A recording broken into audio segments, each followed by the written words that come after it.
शहर के मुख्य बाजार में रोज की तरह उस दिन भी श्यामा देवी अपनी छोटी सी टोकरी में मीठे पके हुए अमरूद सजाकर बैठी थी। उम्र ढल चुकी थी, लेकिन मेहनत से कमाए हुए हर दाने में उनका आत्मसम्मान झलकता था। श्यामा देवी की दो बेटियां थीं। बड़ी बेटी अदिति सिंह, जो देश की सीमा पर सेना में अफसर थी, और छोटी बेटी नेहा सिंह, जो इसी शहर की डिस्ट्रिक्ट मजिस्ट्रेट यानी डीएम थी। मां को दोनों पर बहुत गर्व था। जब भी कोई पूछ लेता, अम्मा, आपकी बेटियां क्या करती हैं, तो उनका सीना चौड़ा हो जाता और कहती, एक देश की रक्षा करती है और दूसरी पूरे जिले की। फिर भी आदत से मजबूर श्यामा देवी कभी कभी अमरूद बेचने बैठ जाती। बेटियों को यह बात कभी बताई नहीं।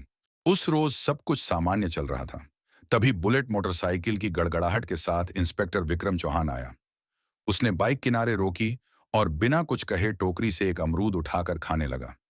श्यामा देवी झेंप कर बोली, साहब, अमरूद मीठे हैं, चाहें तो तौल दूं?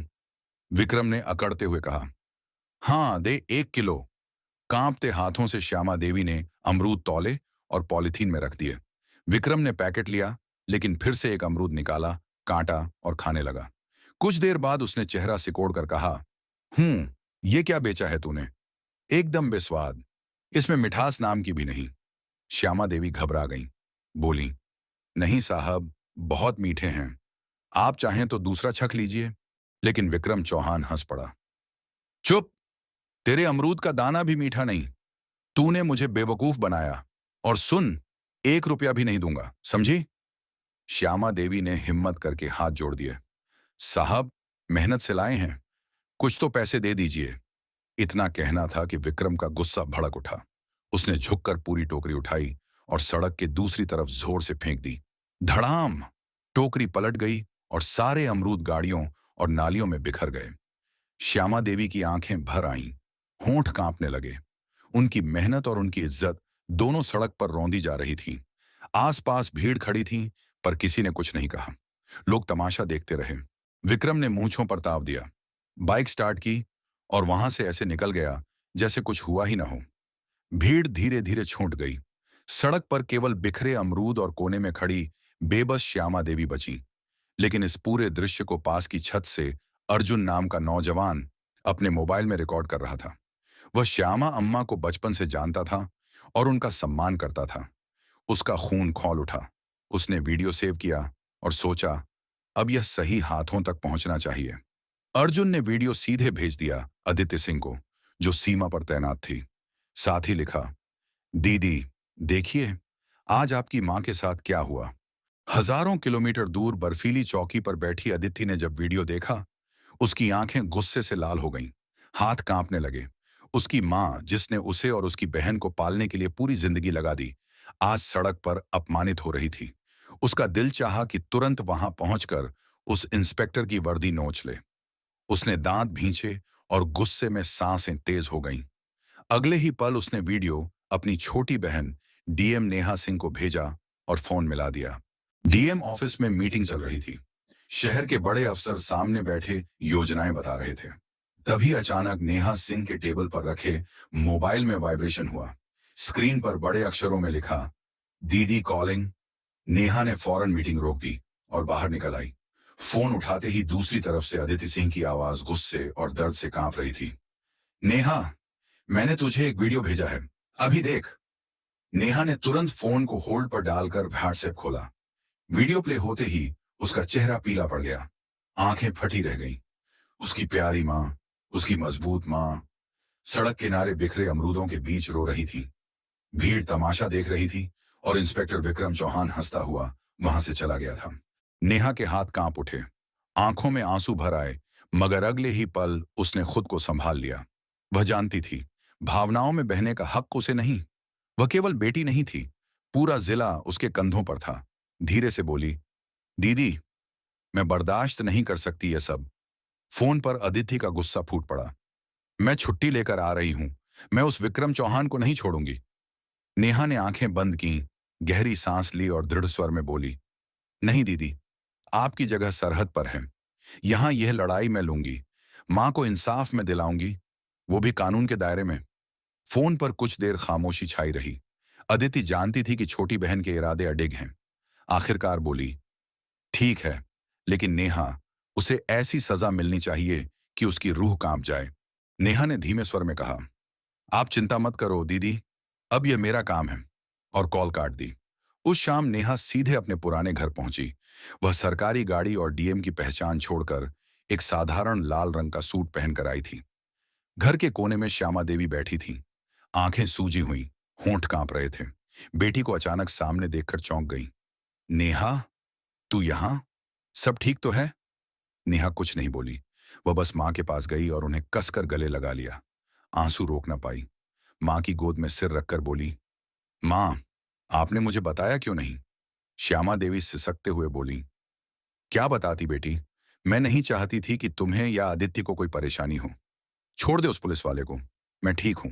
नेहा ने मां का हाथ थामा और उनकी आंखों में सीधा देखते हुए कहा, नहीं मां, अब आप अकेली और बेबस नहीं हैं। आपकी बेटी इस झिल्ले की मालिक है। जिसने भी आपके साथ ये किया है, उसे इसकी कीमत चुकानी होगी। आपकी इज्जत मैं वापस लाऊंगी। श्यामा देवी बेटी की आंखों में आत्मविश्वास देखकर बस चुपचाप देखती रह गईं। उन्हें पहली बार लगा कि उनकी मासूम नेहा अब सचमुच लोहे की बनी है। उस रात नेहा ने पूरा प्लान बनाया। वह जानती थी कि अगर डीएम बनकर थाने जाएगी तो पुलिस वाले सामने झुक जाएंगे और असली दोषी कभी सामने नहीं आएगा। उसे चालाकी से खेलना था। अगली सुबह उसने पीले रंग का साधारण सूट पहना, चेहरे पर दुपट्टा डाला और एक आम लड़की की तरह ऑटो पकड़कर सीधे कोतवाली थाने पहुंच गई। थाने में माहौल वैसा ही था जैसा उसने सोचा था। एक हवलदार कुर्सी पर ऊँघ रहा था और अंदर इंस्पेक्टर विक्रम चौहान तथा एसएचओ संदीप राणा चाय पीते हुए हंसी मजाक कर रहे थे। नेहा डरते डरते उनकी टेबल के पास पहुंची। धीमे स्वर में बोली, जी, मुझे एक शिकायत दर्ज करवानी है। संदीप ने ऊपर से नीचे तक उसे देखा और हंसते हुए बोला, क्या हुआ? किसने परेशान किया? नेहा ने कांपती आवाज में कहा, जी, कल बाजार में इंस्पेक्टर साहब ने। विक्रम चौहान तुरंत चौकन्ना हो गया। आंखें तरेड़ते हुए बोला, कौन सा इंस्पेक्टर? नाम बता। नेहा ने उसकी ओर देखकर कहा, जी, आप ही थे। आपने एक बुजुर्ग महिला की अमरूद की टोकरी सड़क पर फेंकी थी। वो मेरी मां थी। मैं उनकी बेटी हूं। विक्रम और संदीप जोर जोर से हंस पड़े। ओह, तो तू उस बुढ़िया की बेटी है? विक्रम ने हंसते हुए कहा। तो क्या हुआ? सड़क पर गंदगी फैलाएगी तो यही होगा। चल भाग यहां से। कोई एफआईआर नहीं लिखी जाएगी। नेहा ने हिम्मत जुटाई और कहा, लेकिन यह गैर कानूनी है। आपने वर्दी का गलत इस्तेमाल किया है। संदीप गुर्राया। अब तू हमें कानून सिखाएगी? ज्यादा जुबान चलाई तो तुझे ही अंदर कर दूंगा। नेहा वहीं खड़ी रही। उसकी आवाज में सख्ती आ गई। मैं बिना शिकायत लिखवाए नहीं जाऊंगी। तनाव बढ़ रहा था कि तभी एक हवलदार भागता हुआ अंदर आया। सांसें फूली हुई थीं। सर, सर, रघुनाथ मिश्रा जी थाने में आ रहे हैं। यह नाम सुनते ही विक्रम और संदीप दोनों के चेहरे का रंग उड़ गया। रघुनाथ मिश्रा शहर का दबंग नेता था, जिसके इशारे पर पुलिस नाचती थी। दोनों तुरंत कुर्सी से उछल पड़े और गेट की ओर भागे। थाने के गेट पर सफेद सफारी गाड़ी रुकी। उसमें से उतरे सफेद कुर्ता पायजामा पहने रघुनाथ मिश्रा।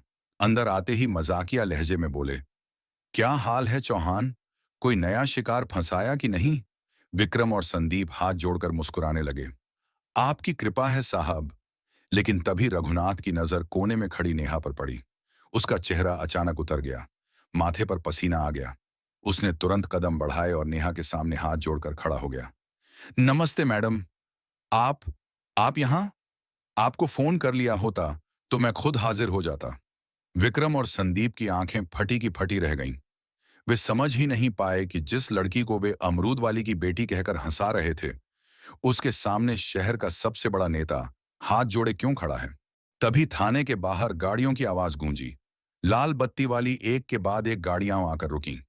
जिले के एसपी, डीएसपी और कई बड़े अफसर अंदर आए और नेहा के पीछे चुपचाप लाइन बनाकर खड़े हो गए। थाने में सन्नाटा छा गया। केवल पंखे की घरघराहट सुनाई दे रही थी। डीएसपी गुस्से में आगे बढ़े और गरज कर बोले, इंस्पेक्टर विक्रम चौहान और एसएचओ संदीप राणा, तमीज से खड़े हो जाओ। तुम्हें पता भी है तुम किसके सामने खड़े हो। ये हैं हमारी डीएम मैडम नेहा सिंह। ये सुनते ही विक्रम और संदीप के पैरों तले जमीन खिसक गई, जैसे किसी ने उनके कानों में पिघला सीसा डाल दिया हो। नेहा की आंखों में अब कोई डर नहीं था। उसमें सिर्फ डीएम का रुतबा और बेटी का गुस्सा था। उसने ठंडी और कड़क आवाज में कहा, इंस्पेक्टर विक्रम चौहान और SHO Sandeep Rana, you are suspended with immediate effect. दोनों की आत्मा तक कांप गई। शहर के थाने में उस दिन सन्नाटा छा गया था।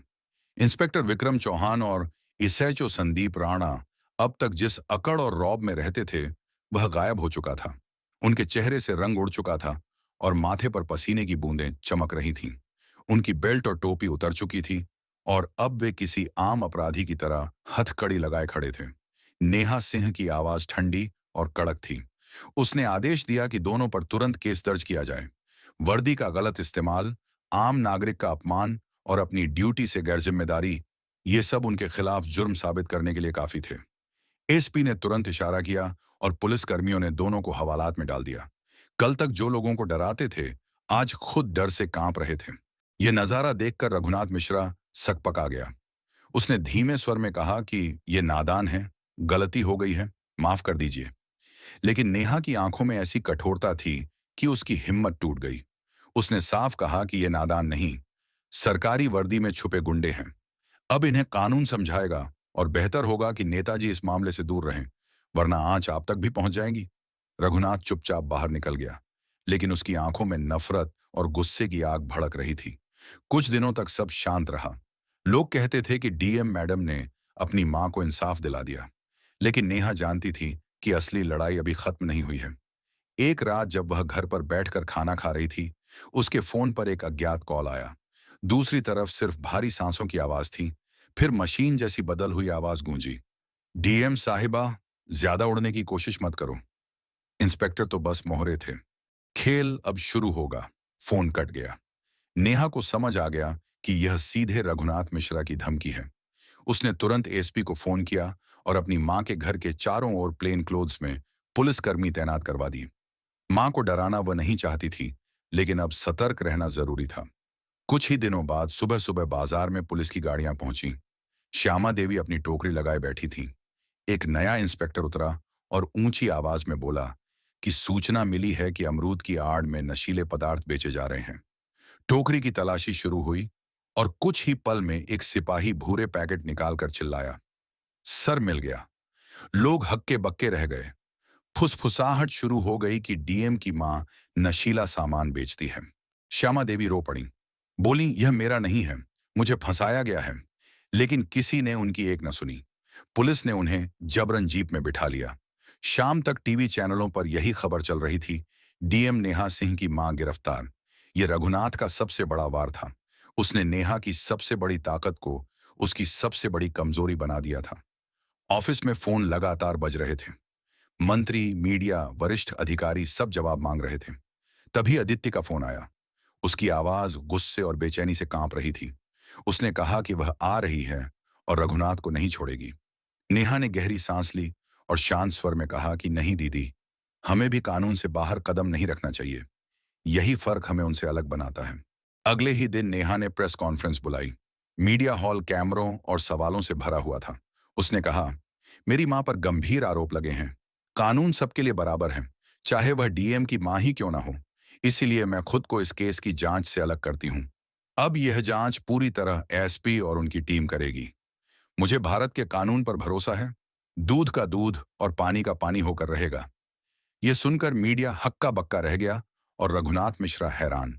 उसने सोचा था नेहा गुस्से में आकर गलती करेगी, लेकिन उसने उल्टा चाल चल दी। नेहा ने इसके बाद अर्जुन को बुलाया, वही लड़का जिसने पहला वीडियो बनाया था। उसने कहा कि उसे बाजार में पता करना है कि उस दिन मां की टोकरी के पास कौन गया था। 2 दिन की मेहनत के बाद अर्जुन को एक सीसीटीवी फुटेज मिली। उसमें साफ दिख रहा था कि एक आदमी टोकरी में कुछ रख रहा था। चेहरा धुंधला था, लेकिन पहचानने में देर नहीं लगी। वह वही था जो अक्सर विक्रम चौहान के साथ दिखता था। अब नेहा के पास सबूत था। उसने एएसपी के साथ मिलकर एक योजना बनाई। खबर फैलाई गई कि सीसीटीवी फुटेज में चेहरा साफ दिख गया है और पुलिस जल्द ही उस आदमी को पकड़ने वाली है। यह सुनते ही रघुनाथ घबरा गया।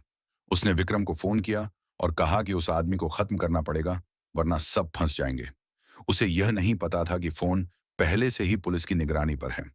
विक्रम और संदीप उस आदमी को ठिकाने लगाने के लिए निकले, लेकिन नेहा और पुलिस पहले से तैयार बैठी थी। दोनों रंगे हाथ पकड़े गए और मजबूरी में उन्होंने रघुनाथ मिश्रा का नाम उगल दिया। अगली सुबह रघुनाथ अपने घर पर चाय पी रहा था। दरवाजे पर जोरदार दस्तक हुई। उसने दरवाजा खोला तो सामने नेहा सिंह और भारी पुलिस फोर्स खड़ी थी। उसके चेहरे का रंग उड़ गया। उसने हकलाकर कहा, मैडम, ये क्या हो रहा है? नेहा की आंखों में कठोरता थी। उसने कहा, खेल खत्म हो गया नेताजी। आपके मोहरे पकड़े जा चुके हैं और उन्होंने आपके सारे राज खोल दिए हैं। रघुनाथ चिल्लाया कि आपके पास कोई सबूत नहीं है। तभी एसपी ने अरेस्ट वारंट दिखाया और कहा, सबूत है? आपके फोन की रिकॉर्डिंग जिसमें आप गवाह को खत्म करने का आदेश दे रहे थे। रघुनाथ का साम्राज्य उसी वक्त ढह गया।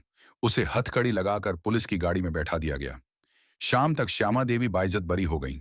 जेल से बाहर निकलते ही उन्होंने अपनी बेटी को देखा। दोनों एक दूसरे के गले लगकर रो पड़ी। नेहा ने कहा, अब आपको अमरूद बेचने की जरूरत नहीं है मां। आपकी बेटी ने आपकी इज्जत लौटा दी है। कुछ दिनों बाद जब आदित्य को छुट्टी मिली, वह भी घर आ गई। तीनों माँ बेटियां एक साथ बैठी। उस घर में पहली बार इतनी गहरी शांति और खुशी महसूस हुई। यह कहानी यही बताती है कि साहस और कानून पर विश्वास रखो तो किसी भी अन्याय को हराया जा सकता है। सच की राह कठिन होती है, लेकिन अंत में जीत हमेशा उसी की होती है।